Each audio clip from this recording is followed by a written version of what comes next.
Lucario, I a little bit could see the Chrom. You're right. but at the same time, remember, Lucario is a bit of a mid-tier. Let's see. Right, a mid-tier, so we might see the okay, so we'll see the Chrom. He wants to go with the pure disjoints. He wants to go in, but you have to remember, Lucario is comfortable at close distances as well. Oh, yeah. For sure, for sure. So this is going to be a very interesting matchup, you guys. Yeah, this is going to be really interesting. Obviously, Siatomic wants to get in close as soon as possible and not let Qwerty get the aura that he needs in order to make comebacks if necessary.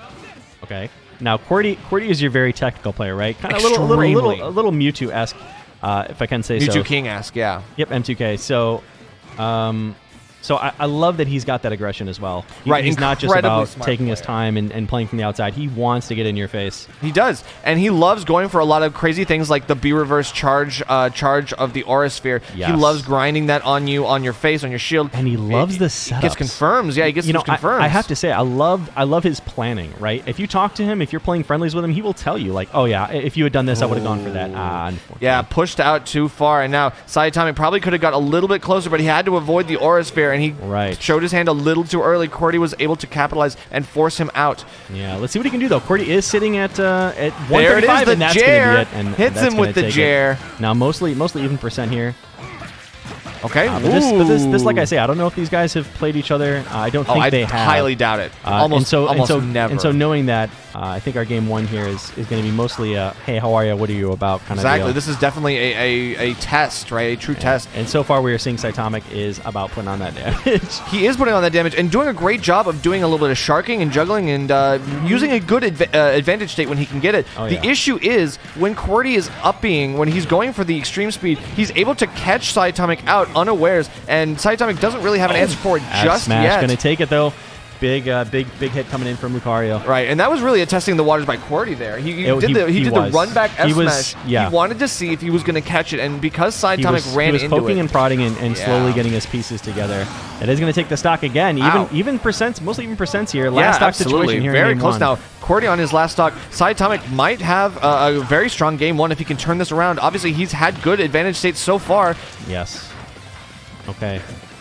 Easy, trying to find a way in. His movement is so fluid right now. Now we were talking about them being so into each other, but I'm seeing Qwerty play a little bit back now, not as typical. Right, he's Russian. a little more I think he's passive, respecting, which he should with Chrom. Right, but I think this might be just a bad matchup for him, and I think he's having to turn on the passion that he needs in order to make this work.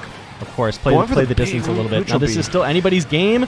Back here, Lucario puts on that damage, but catches with the. So he does, but he's alive. He's alive. He's alive. He just air dodged a little too quickly, and now he lands on the stage. Does get hit with the up air. So I know for a fact that is something Qwerty has planned out. Right? He's going to stand at the ledge. He's going to charge Forest here, and then what he's going to do is, if you go for the jump, he's ready for it. He's got the up air ready, and of course, as you saw there, and he almost had a perfect timing on that air dodge back to ledge. Yeah, but so he gets true. hit barely at the last second as his intangibility ends. It was as if it was going past him, and it just barely caught on to him. So right, the back of his head as he passes through the Aura Sphere. Chrom has some pretty sick combos going on, though. Yo, for real, Phoenix. No, absolutely. Siatomic pulling it out. Obviously, we were talking about how strong of a player Qwerty is, but Siatomic is really making waves here by how close he took game one. Yes, no doubt.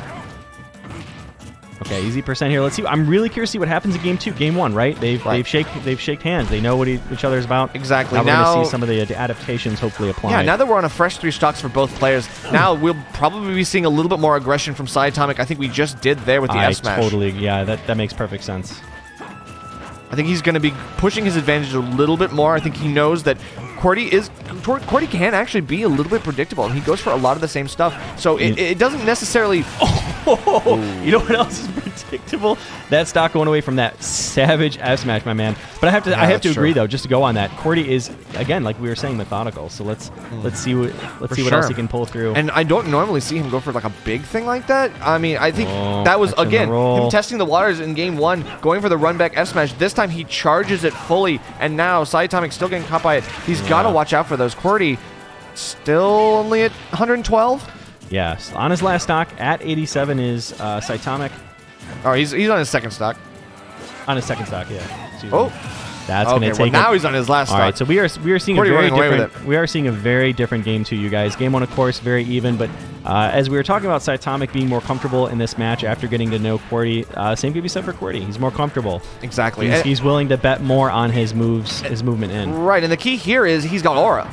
Yeah, he's got at least a little bit of aura that he can play around with, helping him get those confirms that he might not be able to at low percents, and also and getting rage. him off stage at high percents. About that rage. Oh no! And that might be it. Yep, that's going to be it. I mean, yeah, Qwerty took one whole hit. He took 7% that last stock, and all of a sudden it was a complete reversal from game 1.